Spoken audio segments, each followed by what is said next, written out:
Good evening, everybody. Thank you for being here tonight and at home. I'd like to call this meeting to order for the Village Board of July 21st, 2025.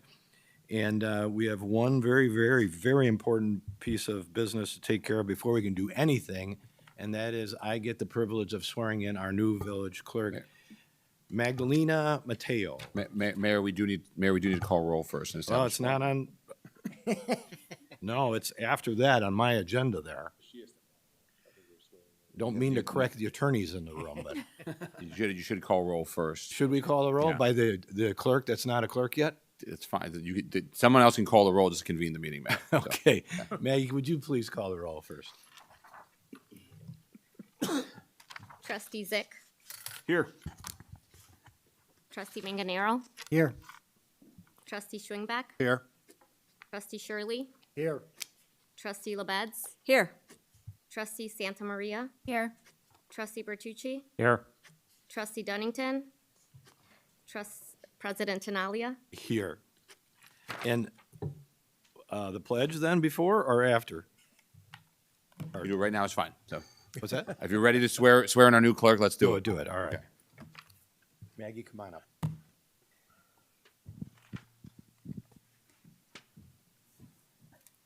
This morning, I got to witness Maggie swearing in 5 brand-new firemen, what do we call them, candidates. And she did a great job reading the oath to them, and now I get to do this for her. For those who don't know, Becky retired, and Maggie's taken her place. Are you ready? Okay, so please raise your right hand, state your full name, and repeat after me. I, Magdalena Mateo, having been appointed, oh my God, glasses. It's heck getting old.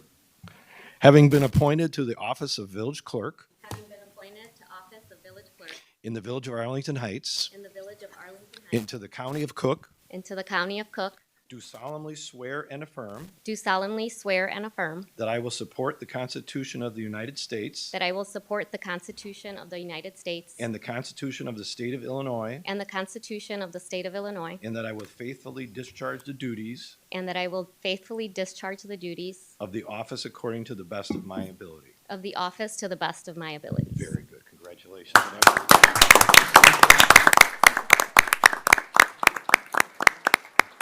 Any family here? I do. All right, here. Say hello and whatever you'd like. I just want to say a big thank you to my husband, my daughter Elise, my in-laws, my dad, and some neighbors that are here supporting me tonight. I wouldn't be here without everyone's support.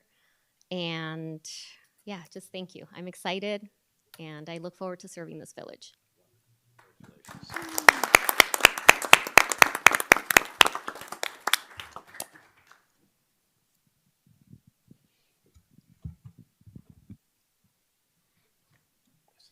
So, Mayor Tinaglia, does she have to sign the oath in front of herself? Yes, it reminds me of an old movie, Oh God, when he says, "So help me, me." You don't have to sign it. Okay. I'll bring it over to you afterwards. Okay, now I'll go back into the order of business here. We did roll call. We should do the Pledge of Allegiance. So please, everyone join me and rise. I pledge allegiance to the flag of the United States of America and to the republic for which it stands, one nation, under God, indivisible, with liberty and justice for all. And we have one set of minutes to approve, and that is for July 7th, 2025. Does anyone have any comments or corrections? Anyone have any thing that they have to recuse themselves for on it at all? Everybody here? Anyone in the audience that has any comments or corrections from the minutes? Seeing none, is there a motion to approve? I'll move approval of the minutes of July 7th, 2025. Motion made by Trustee LaBedz. Is there a second? Second. Trustee Zyck, did I get that right? Trustee Zyck is the second maker. Any further discussion? All those in favor say aye. Aye. Aye. None opposed. Motion carries. Okay, and then next is official accounts payable, and that's the warrant registered for date 7/15/25. I'll call on Trustee Bertucci for that. Mayor, I'll move approval of the warrant register for the check date July 15th, 2025, in the amount of $4,808,819.81. Second. Motion made by trustee Bertucci, seconded by trustee Schwingbeck. Any additional comments or questions from the board or from the audience? Seeing none, all those in, well, I think we need a roll call on this one. Go ahead. Yes. Trustee Bertucci? Yes. Trustee Schwingbeck? Yes. Trustee Santa Maria? Yes. Trustee Zyck? Yes. Trustee Manganaro? Aye. Trustee LaBedz? Yes. Trustee Shirley? Yes. President Tinaglia? Yes. All right, motion carries. Next item of business is recognitions and communications. And Manager Reckloff, none tonight?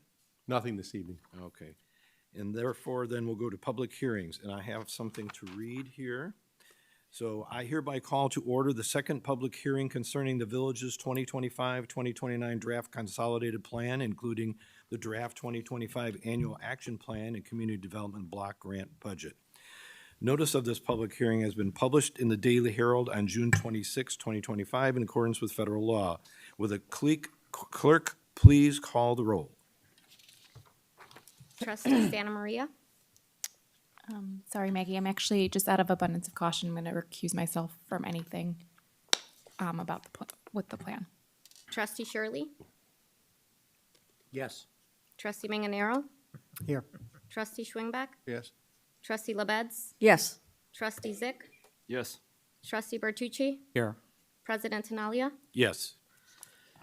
Okay, so this hearing is open. I declare this public hearing open. The Federal Department of Housing and Urban Development requires the local governing body of a municipality to hold 2 public hearings prior to submission of the 2025-2029 consolidated plan and prior to its later adoption and submission to the Department of Housing and Urban Development. On June 2nd, 2025, the village conducted its first public hearing regarding the 2025-2029 consolidated plan, and the village staff presented the status report for the village's 2025-2029 draft consolidated action plan, including the draft 2025 annual action plan and community development block grants budget. At this time, I will entertain questions from the village trustees. After that, I will call any member of the public that desires to be heard on this matter. So is there anyone on the board that wants to discuss anything that was posted on this block grant? Seeing none, is there anyone in the audience that would like to comment on or have questions on the block grant that has been posted? Seeing none. Okay, so the discussion is complete. I'll close this hearing. I would like to have a motion to close. I move that we close the public hearing. Is there a second? Second. Okay, motion made by trustee LaBedz and second by trustee Bertucci. Is this a roll call on this You one? can do a voice vote if you like. Voice vote. All those in favor of closing this hearing, say aye. Aye. Aye. Aye. Any opposed? None. All right, the hearing is closed. That item of business has been taken care of. So now, there were a couple of blue cards that we did not entertain in the first meeting this evening, and there were a couple more added since. And we're under citizens to be heard, so we're gonna open this back up to that, and I'm gonna try and be, I know that Donald Mearsman was one of them. Donald, if you want to come on up.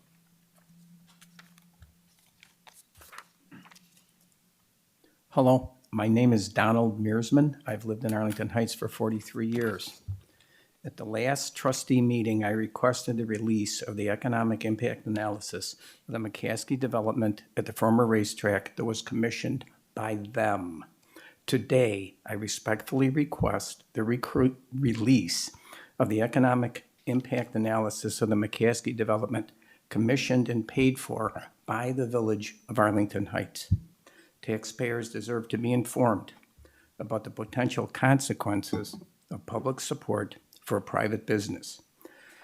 The Village of Arlington Heights does not need permission from anyone to communicate with taxpayers. People might think that there are negative impacts. People could get suspicious of information that is being withheld. How can tax policy be debated when the potential long-term consequences are not revealed? Who benefits from further delay? The Village of Arlington Heights is thriving because of the hard work and wise leadership by the Board of Trustees. You've earned the trust of the taxpayers. Please trust the taxpayers and share the information from the consultants hired and paid for by the Village of Arlington Heights.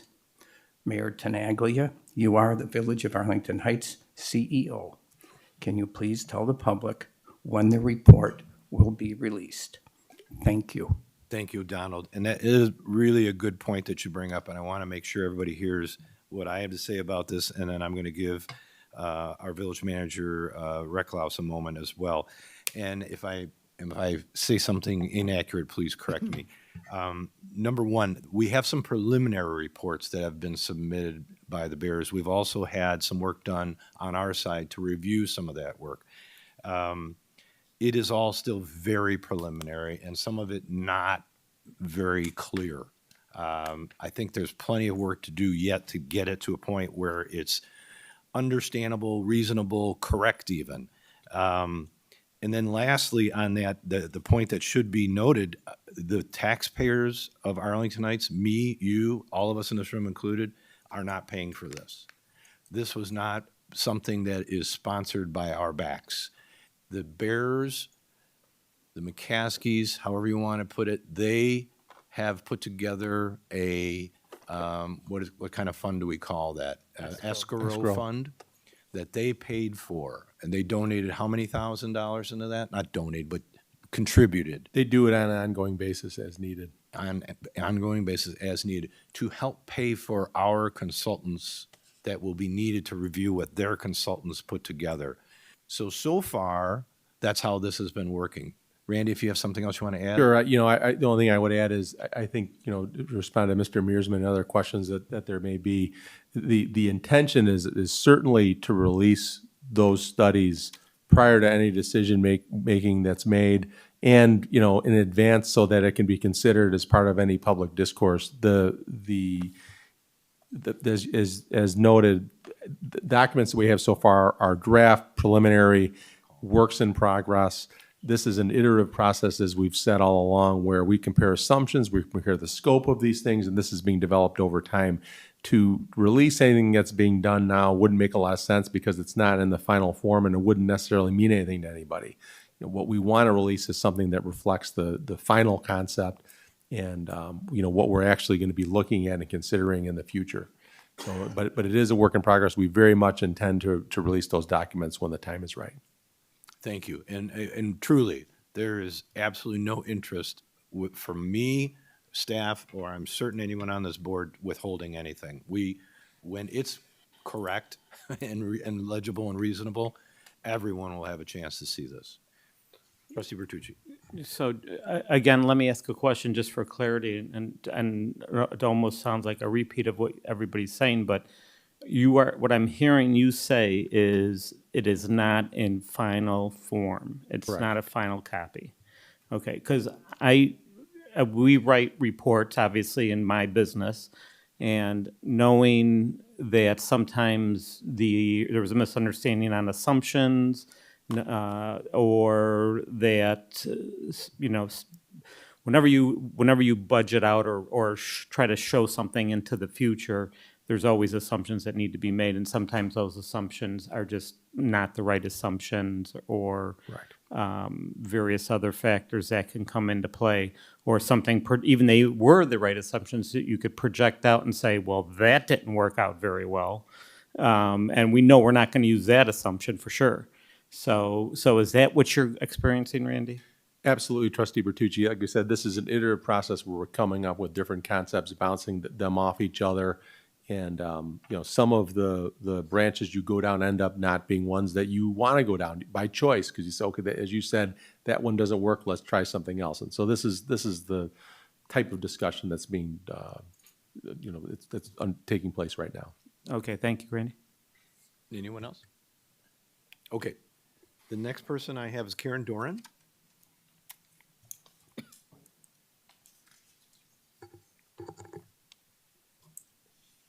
My name is Karen Doran, and I've lived in Arlington Heights for 34 years.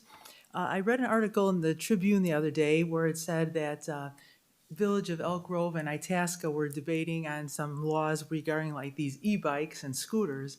And I was just trying to make a comment that, speaking of safety and how our village is rated so safe, but those scooters and e-bikes go so fast that I think there has to be some kind of knowledge given to these young people, like I remember years ago, rules of, bicycle rules of the road and things like that.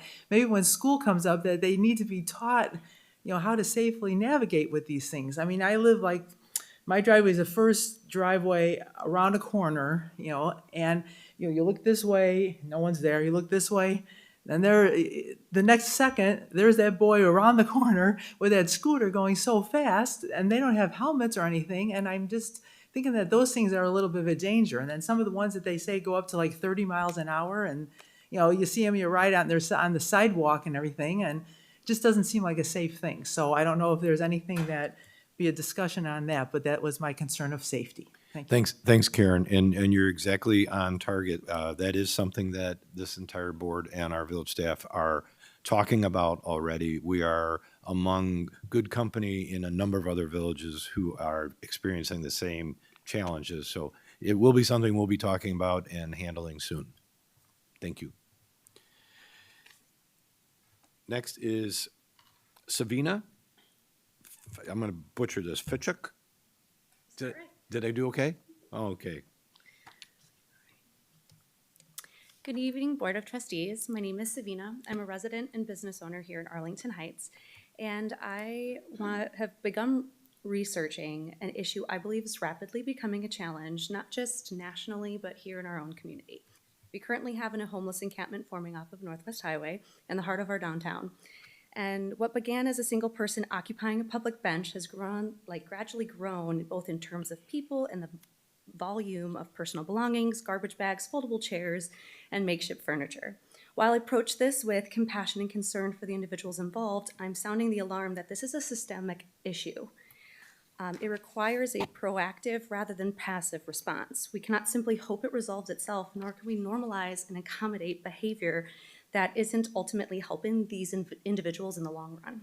I understand that no one wants to move someone from one bench to another, but I also believe it's our responsibility as a community to guide and encourage people to do what's best for themselves, especially those who may not have family or support systems doing that for them. Sometimes compassion looks like setting boundaries and nudging people towards positive changes. Allowing people to indefinitely occupy public benches is not a feasible solution. In fact, it may be ultimately unintentionally enabling their suffering by removing the pressure to take steps forward towards housing, recovery, and other resources. I understand the concept of decision paralysis, especially for someone facing poverty or crisis. But giving people indefinite space to stagnate only nurtures this paralysis. While I propose a measured, compassionate first step, have police begin issuing a formal notice to remove belongings from public benches after a reasonable grace period.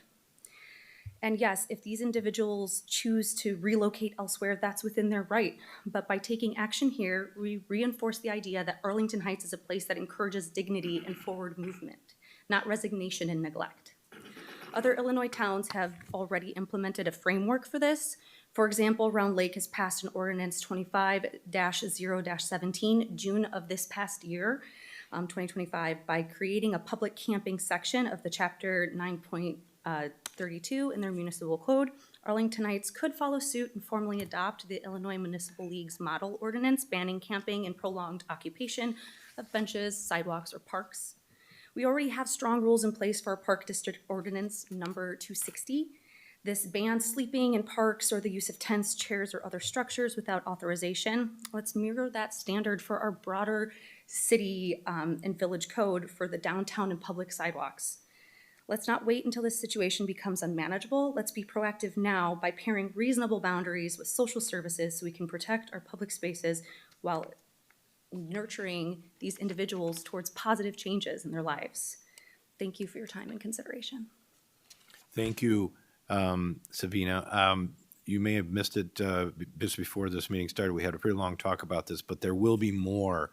I would encourage you to grab a business card from our village manager and stay in tune with this subject, because we'll we are just getting started on it.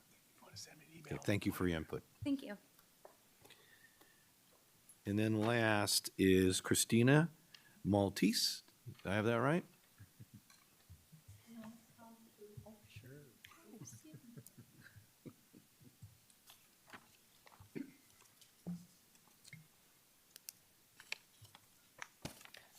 Thank you for the opportunity to speak and submit my packet today. My name is Christina Maltese, and I'm a longtime resident of Arlington Heights. I am speaking on behalf of my mother, Kathleen Fonte, who is the homeowner at 505 West Wing Street.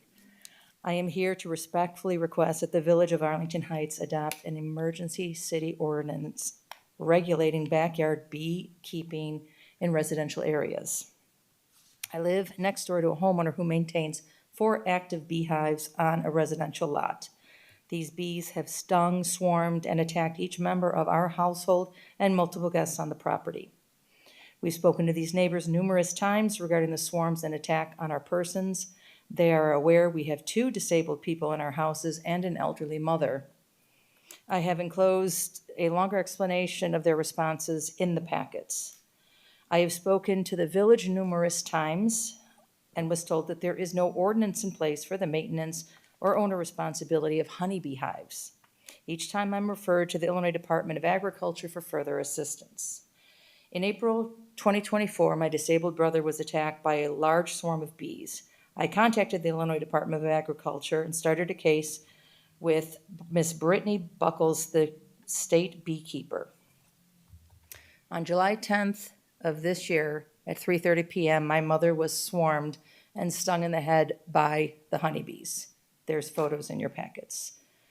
We called 911. The animal warden, Monica Ranga, was the first responder on the scene. After she did her initial assessment of the back property, she opened the case that included contact with the Illinois Department of Agriculture via email.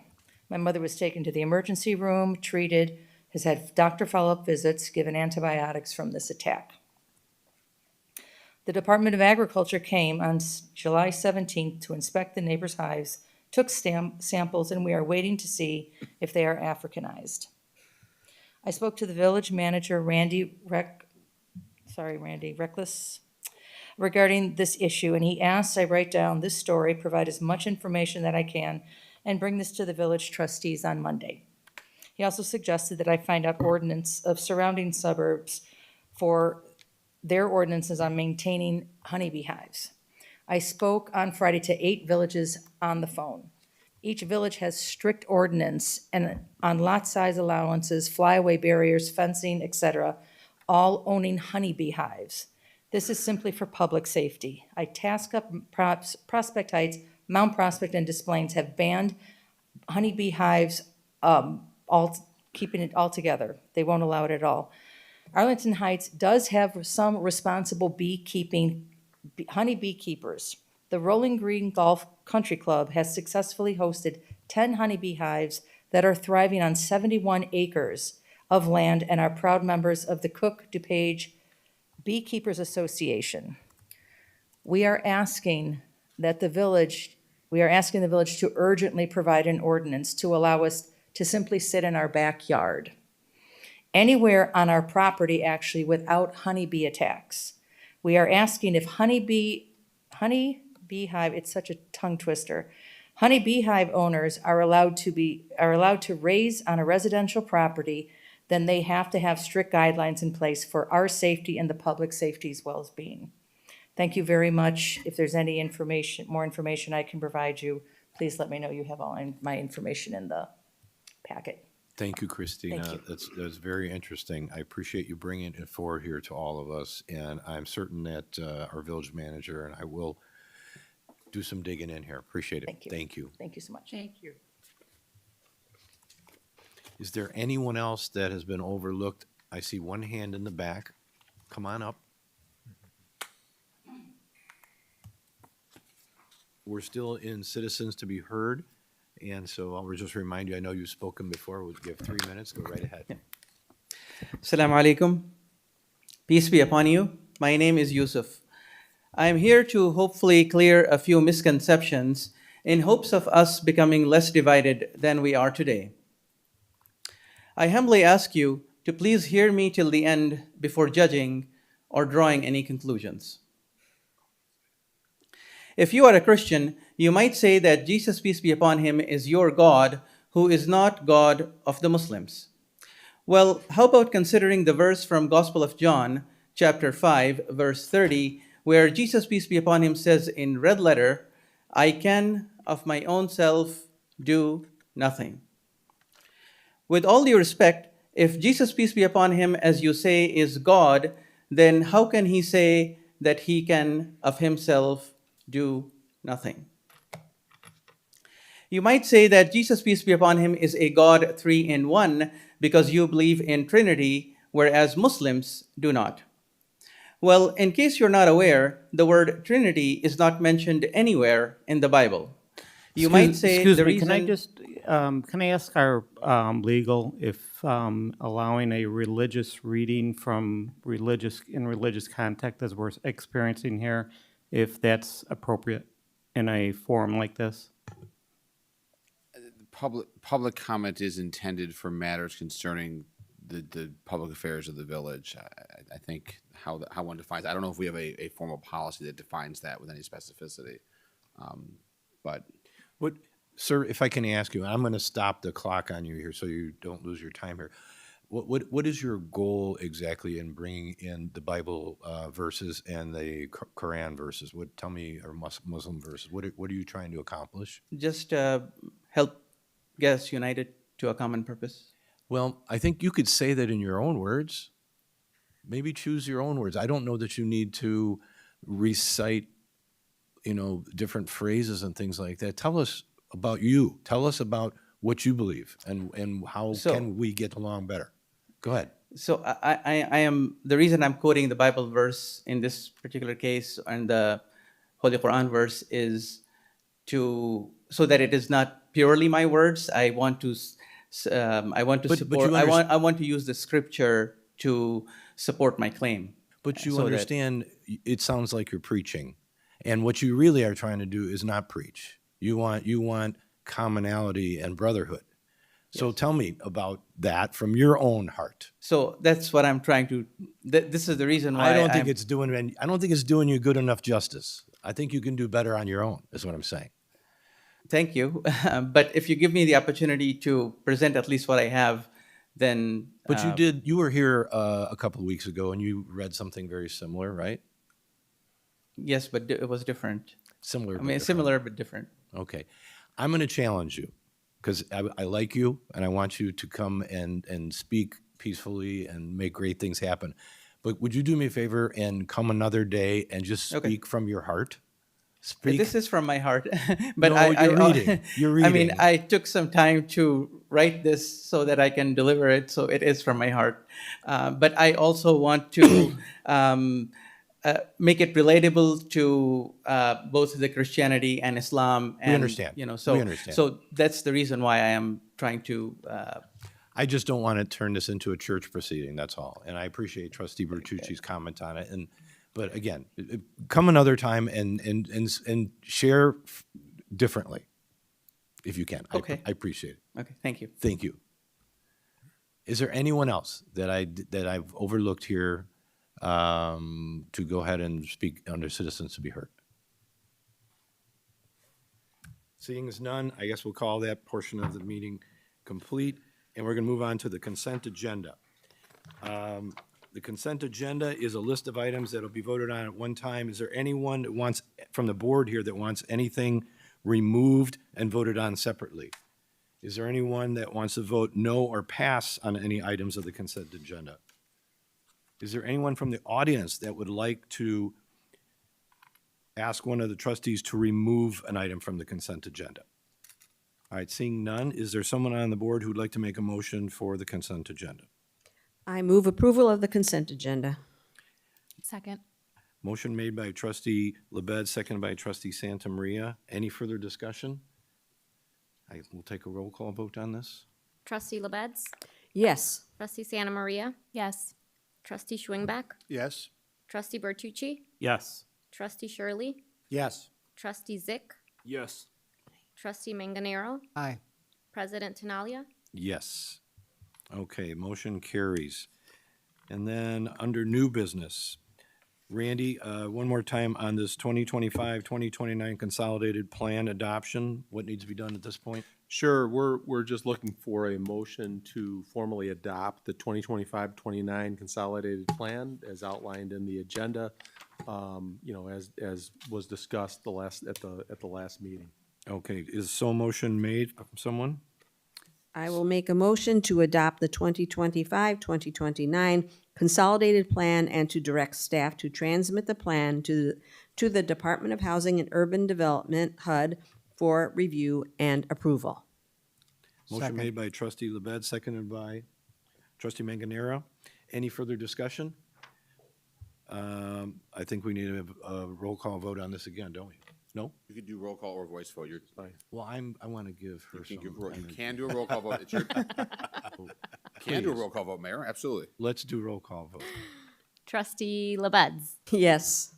Trustee Manganaro. Aye. Trustee Shirley. Yes. Trustee Zyck. Yes. Trustee Santa Maria. Yes. Trustee Bertucci. Yes. Trustee Schwingbeck. Yes. President Tinaglia. Yes, thank you. Okay, so last item on new business is 519 West Algonquin Road. That's a Chez Hotel.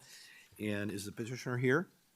Mayor, the petitioner is here this evening, but he has opted to allow staff to present on his behalf, and he's Okay. available for questions. Okay, wonderful.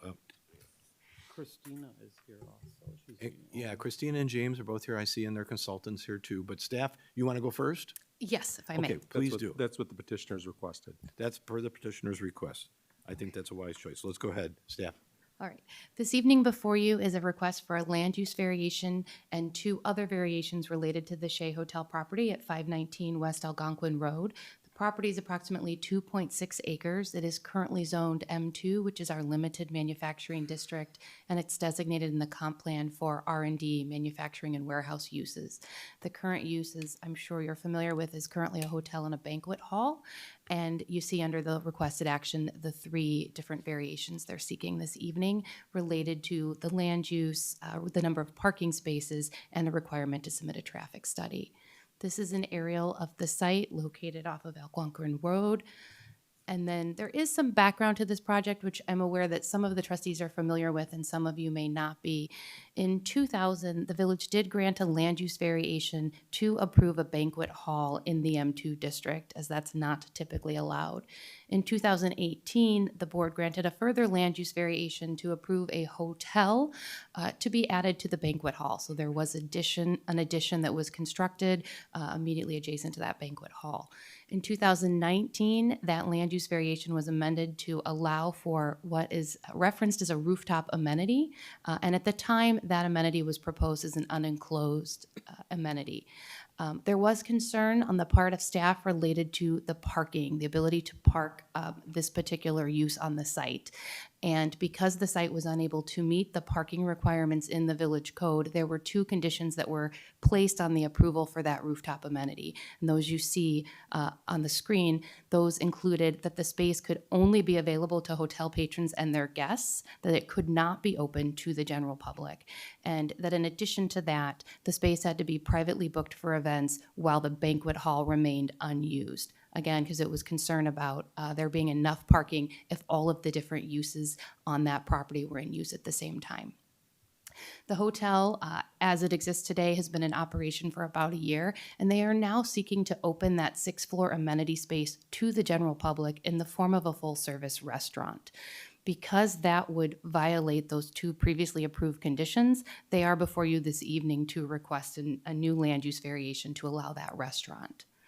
This is a picture of the rooftop space. It's approximately 3,700 square feet. It is enclosed with a glass structure that was constructed in 2024. And one thing of note is that the petitioner does currently have a liquor license for the hotel facility. However, the liquor license in use for the facility does not allow sale to the public in this rooftop space. So a new liquor license would need to be applied for in order for him to serve alcohol to the general public. This is the site plan for the overall site. I will note that north is to the right, so that can be a little bit misleading. They are not proposing, the petitioner's not proposing any changes to the exterior of the site at this time. The rooftop is it's existing, of course, and so there are no modifications to the parking or to the building envelope itself. Parking, as you can imagine, was the primary concern as staff reviewed this request. The addition of the restaurant being open to the public created an increased need for parking for 257 stalls.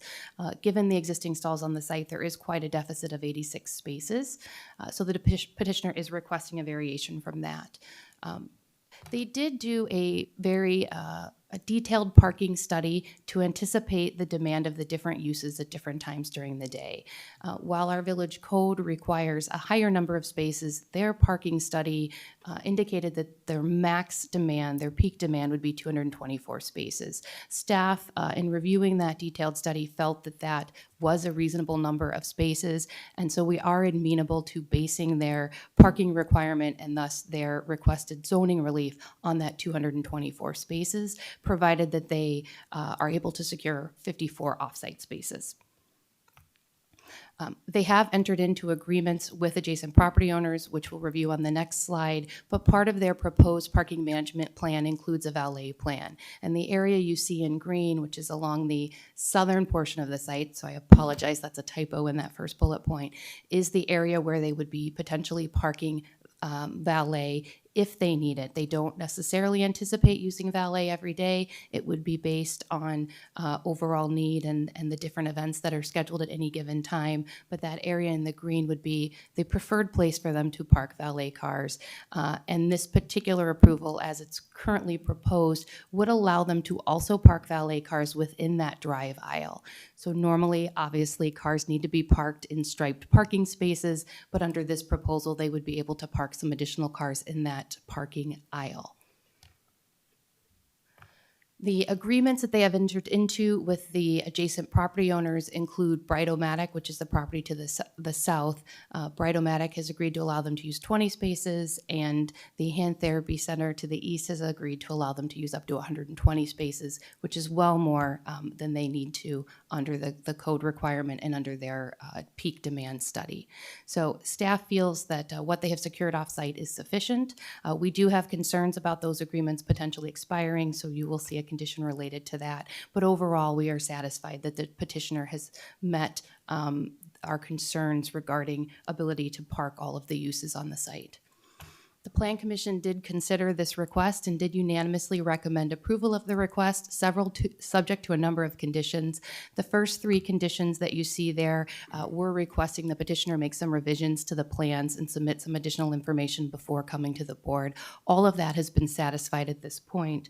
So the only conditions that remain as part of the recommendation for approval are the ones you see up here on the screen. There are some outstanding landscaping items that need to be installed this season.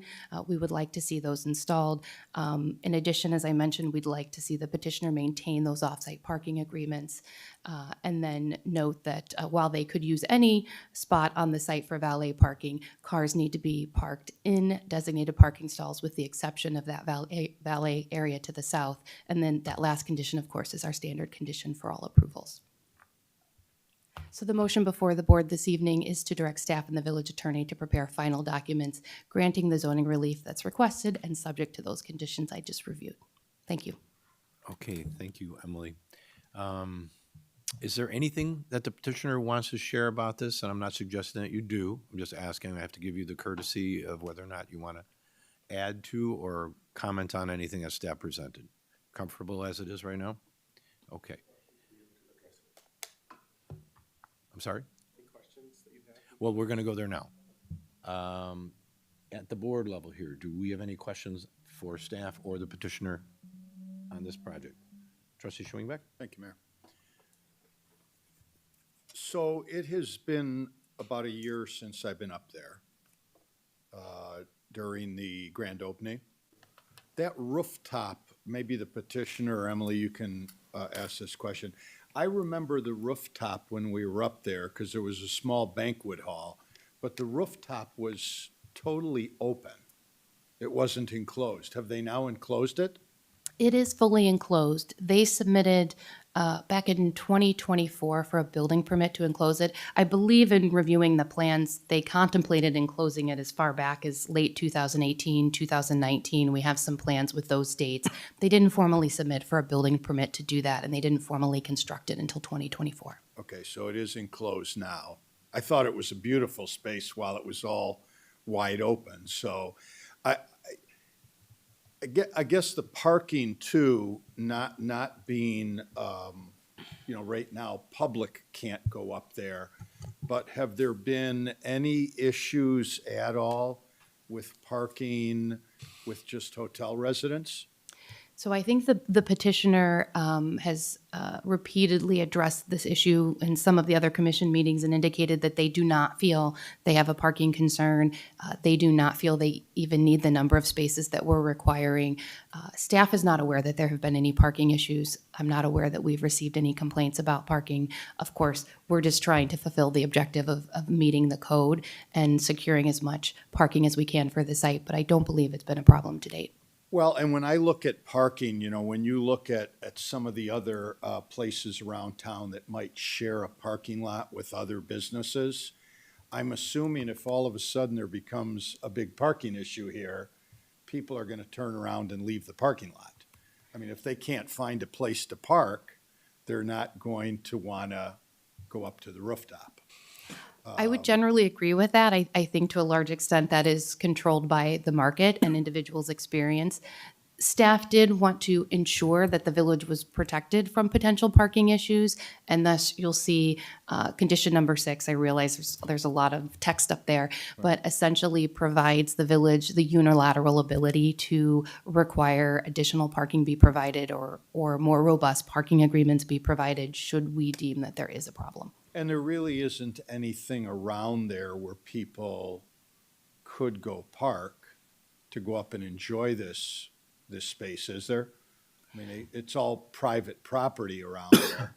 It is private property, correct? So, I mean, it's not like all of a sudden a business there is going to see all these excess cars parking there. I think it's a wonderful, not only a wonderful hotel for Arlington Heights, but a great venue up there. And I'd like to see this particular hotel and banquet hall survive and do really well, because it is kind of unique to our community. I'd be in favor of it. I know you had mentioned you'd like to see that off-site parking agreement in place, but you want to make that a mandatory requirement, correct? So he actually has already secured those agreements for that 140 spaces or so. They are only 5-year agreements, and ideally those would be longer term agreements. So that is of minor concern to staff because those agreements could go away at some point in time, and thus the condition number 6, which allows us to come back to the petitioner if we have concerns. But five years is an excellent start, and certainly we should have a good amount of data at the end of those agreements to determine if they are really necessary. Okay. Yeah, I mean, I'm all in favor of this. I certainly like the plan, and I think opening it up to the general public would be a great venue. And Would you like to make a motion? can you put that up there again, Emily? So I would move to direct staff and the village attorney to prepare final documents granting the zoning relief requested and subject to the recommended conditions, all as set forth in the agenda materials for tonight's board. Second. Motion made by trustee Schwingbeck, seconded by trustee Bertucci. Further discussion? I know you had your hand up. Go ahead. So Tom, to your point, I did get a chance to go up since the roof was built, and you're right, and as you can imagine, the glass roof just made that space up there even better. And it happened to be a cold, darker evening, so it was kind of nice to be up there at that point in time. So it is a lovely space. I think they'll do well with it. As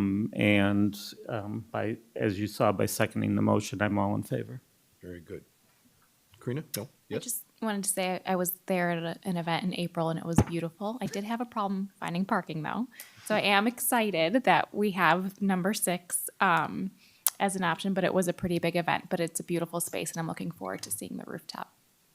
Thank you. Trustee LaBedz. And it is a lovely space. I too was able to be there a year ago. So, but I'm still a little confused. Is the entire space now covered? Or is it still partially open? I believe it's fully enclosed. Oh, it retracts. Oh. Maybe you should come to the, so that it can be recorded. It's enclosed, but it's fully retractable. So we partially open it. Like today, it was partially opened. Okay. And then we can close it and open it. So Wednesday, when it's brutally hot, you can close it. Massive Today air was conditioners, nice, so you could yes. open it. And we had that issue at our other hotel downtown. Yeah. And I talked to Charles Perkins about that. I said, ultimately, we have to do that because, it rains here every day, either for 2 minutes or whatever, and it makes the cushions wet, and really, it hinders the ability to run the operation. And by having that, it allows us to accurately plan for you coming to an evening event, and it rains for 5 minutes, and then it's beautiful, which happens all the time. So, Yeah. Okay, I thank you. I appreciate that explanation. And it's a lovely hotel. It's a lovely space. I too was at an event in March, but I guess it was a smaller event because we didn't have any trouble parking. So, and I'm fully in support of the motion. Anyone else down here? Nope. Okay. I think we should offer to anyone in the audience that has any questions on the project at all. Seeing none, back to the board. We have a motion and a second. Is this a roll call vote again here now? You do voice vote or roll call if you like, Mayor. I am totally in on the roll call votes tonight. Keep me on my toes. I'm just getting you practice, that's all. Trustee Schwingbeck. Yes. Trustee Bertucci. Yes. Trustee Zyck. Yes. Trustee Manganaro. Aye. Trustee Shirley. Yes. Trustee LaBedz. Yes. Trustee Santa Maria. Yes. President Tinaglia. Yes. All right, well, you guys are approved. Congratulations, great job. Mom's very excited back there, I can see that. Oh, she's gonna speak, okay. Hello, everyone. I just want to say thank you so much. After all these years, the project is complete. Thank you very much, and I would like to invite you for a drink when you have a chance. Thank you, very nice, thank you. Thank you. Good luck to you, I hope you have lots and lots of success. All right, the next item is closed session. Randy? Thank you, Mayor.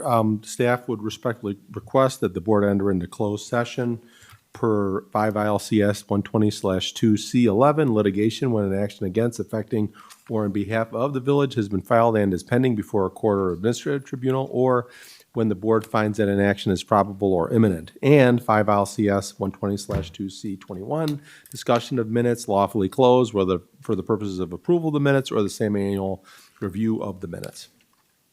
Do we have such a motion? So moved. Second. Motion made by trustee Zyck, seconded by trustee LaBedz. All those in favor? Aye. No, I'm sorry, Mayor, it has to be a roll call vote. Oh, This one has to be a roll call. not win. You're still winning. Please, one more time for the evening here. Trustee Zyck. Yes. Trustee LaBedz. Yes. Trustee Bertucci. Yes.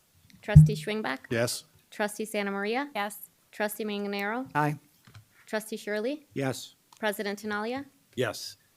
Okay, we will be entering into closed session and not reporting out. Now I need a motion for adjournment. No, we don't. We'll adjourn from there. We're not adjourned We're yet? not adjourning in from there? here, no, Mayor. Okay, I guess we're done for the evening. Thank you all for your attendance here and at home.